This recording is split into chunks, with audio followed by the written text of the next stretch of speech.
Okay, so today I want to talk about the latest odds for whom wins the Big 12 title, and shocker, yeah, but who are the underdogs? And after that, and all that's coming up after the bumper. Don't be cornering me.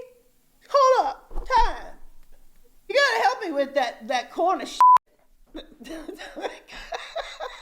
Gross. What's up, kinfolk? It's RJ Young. I am not on a step mill. Consider hitting the like and subscribe button because I upload a video every single day. It's always college football related, sports related. We have a good time. And today, shocker, Oklahoma is getting the best odds to win the 2020 Big 12 championship. Now, I find this to be, right in line, but it's the odds from Fox Bet that I think are most intriguing here, because the question quickly becomes, who's the underdog that you're willing to bet on? Because right now, at negative 118, Oklahoma is far and away the favorite to win a sixth consecutive Big 12 championship. That means that you would have to lay down $100 to win 18. No, you'd have to lay down 118 to win 100. No, I'm not betting that. You don't make any money on that deal. Meanwhile, Texas is at plus 188. It means you can make $88 if Texas won the Big 12 championship. And seeing as they've played in it in the last 2 years, then yeah, okay, cool. And Tom Herman and Sam Ehlinger need to get it together, because with Mike Yurcich and Chris Ash joining, this might be the last year and the only year for Mike Yurcich and Chris Ash, because you need to win a Big 12 championship and you need to make a college football playoff to make everybody in Austin, Texas feel good. And while I believe that Texas is the most talented team in the Big 12, they certainly don't play like it. And that's why they're not getting better odds to win the 2020 Big 12 championship. Next on this list is Oklahoma State at plus 650. All right. If you lay down $100, you could win 650 if Oklahoma State wins the Big 12 championship.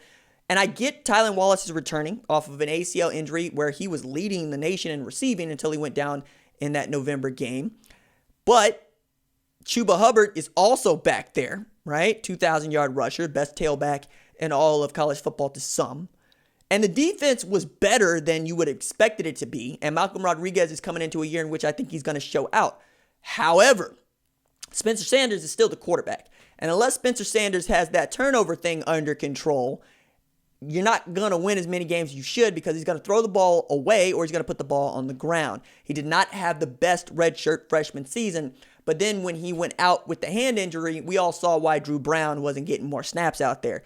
He's short and he doesn't really look like a game changer out there, but he did a good enough job when he was asked to play, particularly against Oklahoma State, right? Against against Texas A&M in the Texas Bowl, and against Oklahoma in the Bedlam game, he looked decent. All right. My goodness, this is a rough 3 minutes already. All right. Iowa State at plus 1,200. I think that's actually good money to bet, knowing that Bryce Purdy. We're just going to stay for the gaffes on this thing because we're going to power through. Brock Purdy is coming off of a 3,900-yard passing season, through 27 touchdowns, 9 picks, and is really a failed 2-point conversion away from doing this thing where, yeah, they beat Oklahoma, who won the Big 12 championship game and ended up playing in a third consecutive college football playoff. And with their, drop everybody back 3 safety look with John Haycock as the defense coordinator and Matt Campbell really growing into his own as the play caller on the offensive side of the ball, I think betting Iowa State is not a fool's bet. I think it's actually a solid bet. It's good value there, knowing what they're going to face. And Dave Aranda is going to be in year 1. So the Baylor squad that you faced last year is not the one that you're going to face this year. You know that you could probably get past Oklahoma State. You could probably get past Texas because you beat them at home last year. There's good reason to think about all of this stuff. You still got to get past Oklahoma, and you still got to beat what I think is a good Texas Christian team, which is where we go to next at plus 2,200. That would be my money. That would get my bet, right? Because I'm willing to bet at plus 2,200 with Zach Evans in the backfield, Max Duggan coming in year 2, where I expect him to get better. You got to find a replacement for Jalen Reagor, but I think that's going to be better or easier than you think. And Gary Patterson's defense is always stout, right? They go 5-7 last year, but they still had a first-round draft pick, and they still watched Jeff Gladney go very early in this thing. They're going to be good because they're good each and every year. The NFL loves Texas Christian's defense. And I believe that Texas Christian is going to be able to put the clamps on somebody. And if they get past Oklahoma, they've proven they can get past everybody else. I mean, they beat Texas in a year in which they only won 5 games, and in a year in which Texas goes 8-5 and wins the Alamo Bowl over a Utah team that was a nose hair for playing in a college football playoff. So I'm bullish on Gary Patterson and Texas Christian. 1, because they're due. 2, because they got the best tailback this side of Bijan Robinson, who's probably going to get a whole bunch of carries. And because the defense, it could be better than any other defense in this conference. And that's saying something now with Alex Grinch's Oklahoma on the rise. And yes, Matt Campbell and John Haycock doing what they do at Iowa State. So that would be my best bet there at plus 2,200. West Virginia at plus 2,500 I think is fool's money, but I don't think they're going to be that much better. I think Neil Brown is at least a year away from being competitive, let alone being decent. And after what I saw in the game that everybody remembers as the one where the schooner fell over, they didn't look like they had a whole hell of a lot going on defensively or offensively. And I'm just not sold on what West Virginia could be. As a matter of fact, they could finish worse than Kansas this year. And then going down this list, you get to Baylor at plus 2,800. I'm not buying into Dave Aranda in his first year. I don't even think that Charlie Brewer is going to finish out the season as the starting quarterback for Baylor. I think he could get knocked out real quick and real early, and that could be the end of his career. You're also losing the defensive player of the year in this conference in James Lynch. You got to find another, James Lockhart. You got to find another Blake Lynch. You have lost Clay. I am struggling today. Middle linebacker at Baylor. Clay Johnston. My God. Struggling today. You lost him. You lost Denzel Mims at wide receiver. I think Jacob Zener could be next. I don't believe in Gary Bohannon unless you want to run Wildcat stuff. And I think it's just going to take a year to put in his defense and his offense. And in the pandemic where nobody gets to practice or do any of those things during the spring, a first-year head coach, a first-year staff is up against it. Kansas State getting plus 5,000 to win the conference.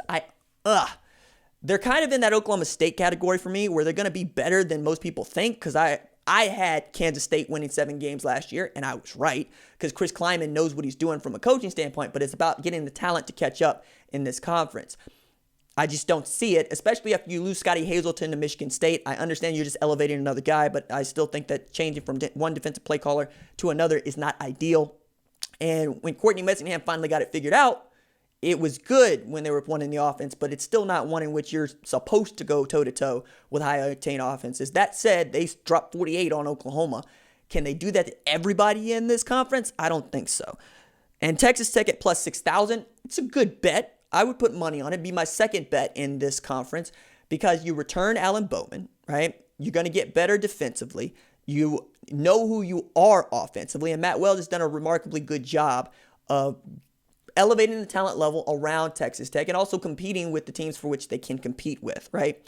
You have a couple of things break your way. You get a win against Texas, you get a win against Oklahoma, and all of a sudden you're right there at the end of this thing. And then Kansas. Les Miles is Kansas. I don't believe in the defense. I still think they got some things to figure out there, but Brent Dearman showed us all what the offense could be and what the offense can be. So I'm not prepared to say that Kansas is going to win finish at the bottom. I think still that's West Virginia, as I said, but they could finish toward the middle of the pack, and they could win 7 games. And I think that would be a tremendous victory for the Kansas Jayhawks and their football program. Les Miles, though, does need to show something because you lost your dominant or one of your dominant tailbacks to the transfer portal, and you need to get better at wide receiver, but it's possible, right? I'm just not going to throw money away on the Kansas Jayhawks, to win a Big 12 championship. Unless Mark Mangino is the head coach. All right, so outside of that, we need Spencer Rattler to be Spencer Rattler if Oklahoma is going to win a Big 12 championship. Should be able to do the job. I still think Texas is the best team capable of knocking off Oklahoma. That said, I expect Texas Christian to finish 3rd, Oklahoma State to finish 4th, right? Texas Tech finish 5th, and then we'll probably go Iowa State. Yeah, Iowa State above Texas Tech. Let's flip that. Iowa State finishes ahead of Texas Tech, and then we probably go Texas Tech, Kansas State, Baylor, West Virginia, Kansas. All right? Yeah, let's go with that. Thank you for watching a rough one. Doses.